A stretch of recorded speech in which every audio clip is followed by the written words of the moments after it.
Hi friends, welcome back to my channel. ఈరోజు topic వచ్చేసి May 16th current affairs video. First topic చూస్తే కనుక global wind report 2025. Global wind report 2025 ఇక్కడ చూస్తే కనుక ప్రపంచవ్యాప్తంగా విండు సామర్థ్యం వచ్చేసి 1136 గీగావాట్ల సామర్థ్యం ఉంటే ఇక్కడ 2024 సంవత్సరానికి సంబంధించి అత్యధిక విండ్ పవర్ సామర్థ్యం కలిగిన దేశాల జాబితాను అయితే ఇవ్వడం జరిగింది. అందులో ఫస్ట్ టాప్ 3 చూస్తే కనుక చైనా, USA, జర్మనీ టాప్ 3లో ఉండగా మన భారత్ వచ్చేసి 4th పొజిషన్లో ఉంది. ప్రపంచంలో అత్యధిక విండ్ సామర్థ్యం కలిగిన దేశాల జాబితాలో భారత్ 4th ప్లేస్లో ఉంది. ఇక్కడ భారత్లో ఈ విండ్ పవర్ సామర్థ్యం ఎంత ఉంది అని చూస్తే కనుక 2025 సంవత్సరం మార్చి 31 నాటికి భారత్లో ఉన్నటువంటి విండ్ పవర్ సామర్థ్యం ఎంత అంటే 50.04 గిగావాట్ల సామర్థ్యం అనేది భారత్లో ఉంది విండ్ పవర్. సో ఇక్కడ 2024-25 ఆర్థిక సంవత్సరానికి చూస్తే కనుక ఎంత మొత్తం ఉత్పత్తి సామర్థ్యం అనేది ఉంది విండ్ పవర్ అంటే 4.15 గిగావాట్స్ అనేది ఈ ఇయర్కి సామర్థ్యం ఉంది. ఇక టోటల్గా 2025 మార్చ్ 31 నాటికి భారత్లో కలిగి ఉన్నటువంటి విండ్ పవర్ సామర్థ్యం వచ్చేసి 50.04 గిగావాట్స్ అయితే భారత్ యొక్క సామర్థ్యం ఉంది. మరి ఈ విండ్ పవర్ని అత్యధికంగా ఏ రాష్ట్రాల్లో అత్యధిక ఉత్పత్తి జరుగుతుంది అంటే భారత్లో గుజరాత్, కర్ణాటక, తమిళనాడు ఈ రాష్ట్రాల్లో అత్యధిక విండ్ పవర్ అనేది ఉత్పత్తి కావడం జరుగుతుంది. Gujarat, Karnataka and Tamil Nadu.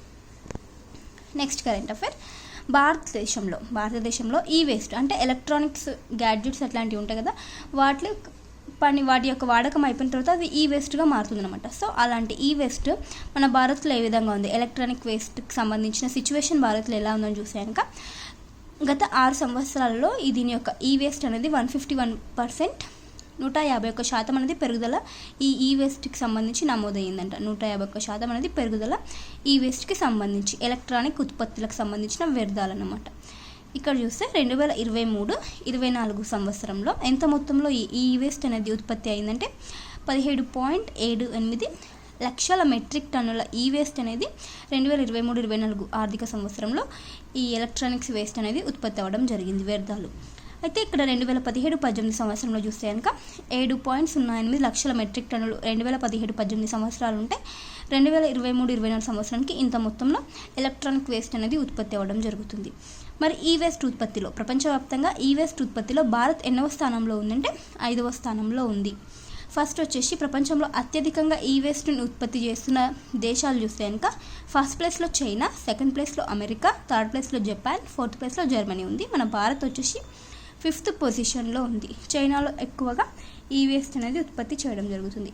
Electronic waste అనేది ఏ దేశంలో ఎక్కువగా ఉంది, చైనాలో. నెక్స్ట్ కరెంట్ అఫైర్, ఒక కార్యక్రమం జిజ్ఞాస అనే ఒక కార్యక్రమం, దీన్ని IIT ఢిల్లీ ప్రారంభించడం జరిగింది.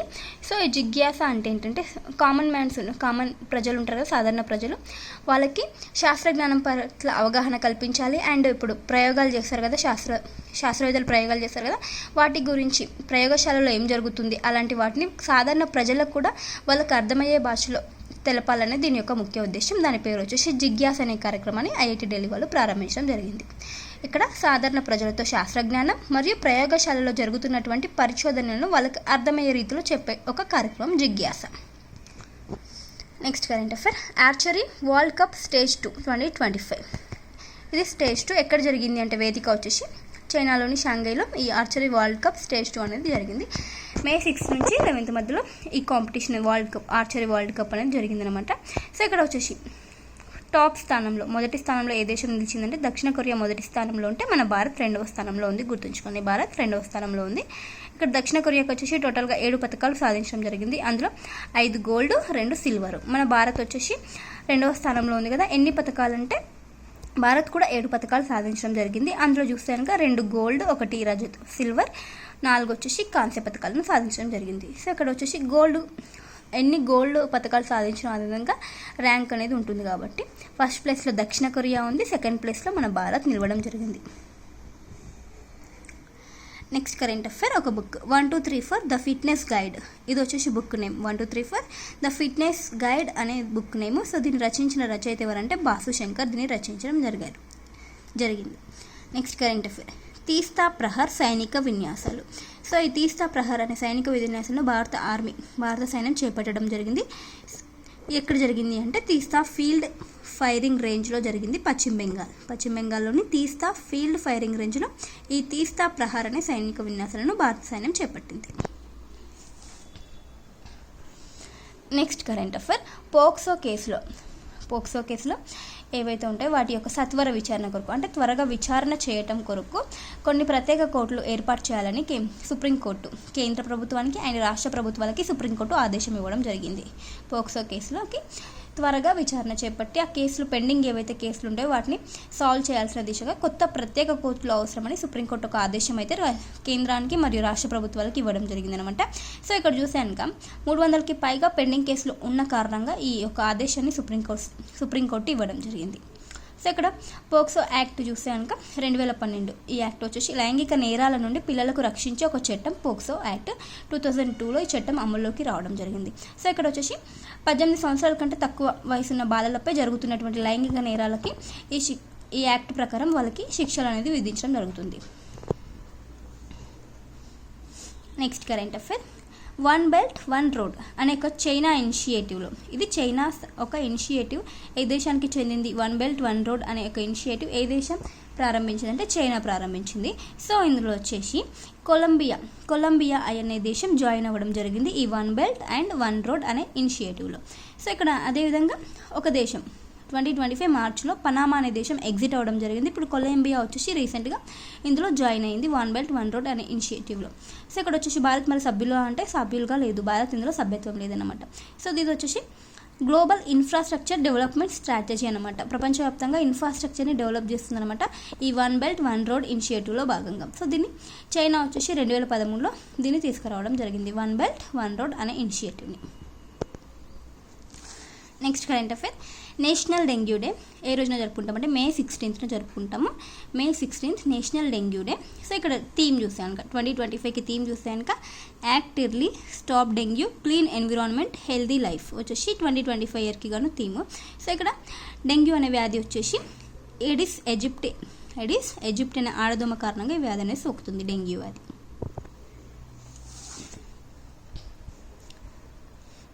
Next current affair, Lok Sabha subordinate legislation committee చైర్మన్గా వల్లభనేని బాలశౌరిని నియమించడం జరిగింది మరోసారి. సో ఇతను వచ్చేసి ఆంధ్రప్రదేశ్కి చెందినటువంటి జనసేన పార్టీ నాయకుడు వల్లభనేని బాలశౌరి. నెక్స్ట్ టాపిక్, పాక్ చేతుల్లో అణ్వాయుధాలు ఉంటే ప్రమాదకరమని రాజ్నాథ్ సింగ్ గారు వ్యాఖ్యలు చేయడం జరిగింది, రక్షణ శాఖ మంత్రి అయినటువంటి రాజ్నాథ్ సింగ్ గారు. సో ఎందుకు అంటే ఇక్కడ పాక్ చేతుల్లో అణుబాంబులు కనుక ఉన్నాయంటే వాళ్ళు యూజ్ చేస్తే చాలా ప్రమాదకరం, అందుకు ఇంటర్నేషనల్ అటామిక్ ఎనర్జీ ఏజెన్సీకి రాజ్నాథ్ సింగ్ గారు తెలపడం జరిగింది ఈ దేశంలో అణుబాంబులు చాలా ప్రమాదకరం, ఏదైనా ఒక చర్య తీసుకోండి అన్నట్టు రాజ్నాథ్ సింగ్ గారు ఇంటర్నేషనల్ అటామిక్ ఎనర్జీ ఏజెన్సీకి తెలపడం జరిగింది. దీని యొక్క హెడ్ క్వార్టర్ ఎక్కడ ఉందంటే ఆస్ట్రియాలోని వియన్నాలో ఉంది international atomic energy agency. Next topic, polymer మెంబ్రెయిన్ని డిఆర్డిఓ అభివృద్ధి చేయడం జరిగింది పూర్తి స్వదేశీ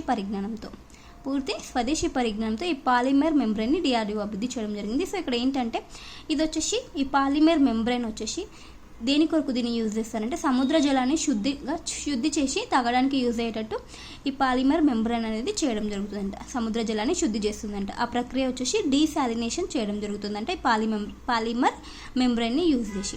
సో ఎవరికి గాను అంటే ఇండియన్ కోస్ట్ గార్డ్ నౌకల్లో ఈ టెక్నాలజీని వాడతారంట, పాలిమర్ మెంబ్రెయిన్ అనే టెక్నాలజీని.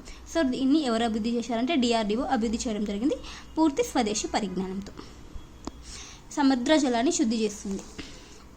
నెక్స్ట్ ఒక GI ట్యాగ్, సంగ్రీ బీన్స్కి GI ట్యాగ్ అనేది రావడం జరిగింది. మరి ఇది ఏ రాష్ట్రానికి చెందిన ఉత్పత్తి అంటే రాజస్థాన్కి చెందినటువంటి తార్ ఎడారిలో పండేటటువంటి ఒక సంగ్రీ బీన్స్, తార్ ఎడారిలో ఇది మొక్క పండుతుందంట, రాజస్థాన్కి చెందినటువంటి ఉత్పత్తి. ఇక్కడ వచ్చేసి కేజ్రీ చెట్టుకి సంగ్రీ బీన్స్ అనేవి ఉంటాయంట. కేజ్రీ చెట్టుకి ఈ సంగ్రీ బీన్స్ అనేవి ఉత్పత్తి అవుతాయంట. ఇక్కడ వచ్చేసి రాజస్థాన్ యొక్క రాష్ట్ర వృక్షం ఇది కేజ్రీ చెట్టు, రాజస్థాన్ రాష్ట్రం యొక్క రాష్ట్ర వృక్షం కేజ్రీ చెట్టు. సో గుర్తుంచుకోండి, సంగ్రీ బీన్స్ ఏ రాష్ట్రానికి చెందినటువంటి GI ట్యాగ్ అంటే రాజస్థాన్. నెక్స్ట్ కరెంట్ అఫైర్, భారతదేశంలోనే తొలి భిక్షాటన రహిత నగరంగా భారతదేశంలో తొలి భిక్షాటన రహిత నగరంగా ఏ నగరం నిలిచింది అంటే ఇండోర్కి ఆ గుర్తింపు దక్కిందన్నమాట. మధ్యప్రదేశ్లో ఉన్నటువంటి ఇండోర్ ఈ గుర్తింపును దక్కించుకోవడం జరిగింది. మనం రీసెంట్గా లాస్ట్ 2 months కనుక బ్యాక్ చూసే కనుక ఇండోర్ చాలా ప్రయత్నాలను చేస్తుంది ఆ నగరాన్ని భిక్షాటన రహిత నగరంగా చేర్చడం కోసం. అందుకే ఎవరైనా భిక్షగాళ్ళకి భిక్షం వేస్తే వారిపై కేసులు నమోదు చేస్తామన్నట్టు కూడా ఇండోర్ తెలపడం జరిగింది. సో ఇప్పుడు వచ్చేసి తొలి భిక్షాటన రహిత నగరంగా ఇండోర్ నిలిచిందనమాట భారత్లోనే. సో గుర్తుంచుకోండి. Next current affair. 2025 సంవత్సరంలో ప్రపంచంలో అత్యధికంగా మాట్లాడే భాషలు ఏవైతే ఉంటాయో అందులో 5 భారతీయ భాషలు నిలిచాయంట. 5 భారతీయ భాషలు అవేంటంటే హిందీ, బెంగాలీ, ఉర్దూ, మరాఠీ, తెలుగు. ఈ 5 భాషలు కూడా ప్రపంచంలో అత్యధికంగా మాట్లాడే భాషలు జాబితాలో నిలవడం జరిగింది. సో అక్కడ ర్యాంకింగ్స్ చూస్తే కనుక దీనికి సంబంధించిన నివేదిక వచ్చేసి ఎథ్నాలజీ అనే సంస్థ ఈ నివేదికను రిలీజ్ చేయడం జరిగింది. మరి ర్యాంకింగ్స్ చూస్తే కనుక హిందీ వచ్చేసి 3వ స్థానంలో ఉంది. ప్రపంచంలోనే అత్యధికంగా మాట్లాడే భాషల జాబితాలో హిందీ 3వ స్థానంలో ఉంటే బెంగాలీ 7వ స్థానం, ఉర్దూ 11వ స్థానం, మరాఠీ 16వ స్థానం, తెలుగు వచ్చేసి 18వ స్థానంలో ఉంది. మరి ఇంకా ఫస్ట్ ప్లేస్లో ఏది ఉందంటే ఇంగ్లీష్ ఉందన్నమాట. ప్రపంచంలో అత్యధికంగా ఇంగ్లీష్ని మాట్లాడే భాషను గుర్తించడం జరిగింది. సో ఇక్కడ మన భారత్కి సంబంధించిన భాషలు చూస్తే కనుక ఎన్ని అధికారిక భాషలు ఉన్నాయంటే 22 అధికార భాషలు మన భారత్లో ఉన్నాయి. Next current affair. దివ్యాంగులు మన భారతదేశంలోని దివ్యాంగుల కోసం సులభతర వాళ్ళకి ఇన్ఫర్మేషన్ అనేది ఈజీగా యాక్సెస్ అవ్వడానికి ఒక AI చాట్బాట్ని కేంద్రం ప్రారంభించడం జరిగింది. AI చాట్బాట్, వాట్సాప్ చాట్బాట్ని కేంద్రం ప్రారంభించింది. ఎవరి కొరకు అంటే దివ్యాంగుల కొరకు. ఎందుకు అంటే వారికి ప్రభుత్వం యొక్క స్కీమ్స్ గురించి కానీ, కార్యక్రమాల గురించి కానీ, ఇంకా రిలేటెడ్ ఏదైనా ఇన్ఫర్మేషన్ గురించి వాళ్ళకి ఈజీగా తెలవడం కోసం, యాక్సెస్ అవ్వడం కోసం వాళ్ళకి ఈ AI చాట్బాట్ అనే సౌకర్యాన్ని దివ్యాంగుల కోసం తీసుకురావడం జరిగింది. ఇదొక వాట్సాప్ చాట్బాట్. మరి దీన్ని ఎవరు అభివృద్ధి చేశారంటే సర్వం AI అనే స్టార్టప్ సంస్థ దీన్ని అభివృద్ధి చేయడం జరిగింది. Next current affair. National packaging innovation challenge.